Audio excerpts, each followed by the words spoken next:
ಸಭಾಧ್ಯಕ್ಷರೇ, KPCC KPSC ಆಯ್ತು ಸುರೇಶ್, ಒಂದು ಅಕ್ಷರ ತಪ್ಪಲಿಕ್ಕಿಲ್ಲ ನಿಮ್ಗೆ. ಎಲ್ಲಿಂದ ಎಂತ ಮಾಡಿದ್ರೆ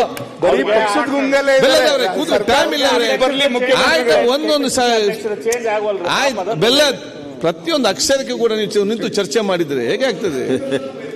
ಆಯ್ತು, ಅದು ಎಕ್ಸಾಮಿನೇಷನ್ ಅಲ್ಲಲ್ಲ ಇದು.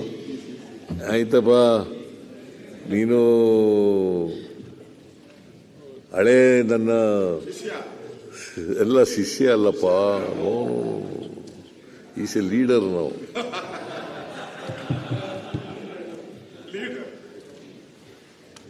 ಹಳೆ ಸಹೋದ್ಯೋಗಿ,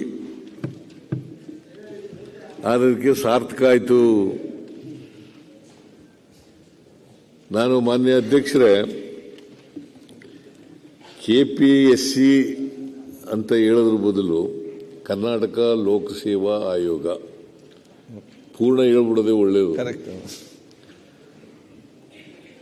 ನಾನು ಕೆಪಿಸಿಸಿ ಅಂತ ಉದ್ದೇಶಪೂರ್ವಕವಾಗಿ ಹೇಳಬೇಕು ಅಂತ ಹೇಳಿರಲಿಲ್ಲ, ಅದು ಬಾಯಿ ತಪ್ಪಿ ಬಂದ್ಬಿಟ್ಟಿತ್ತು.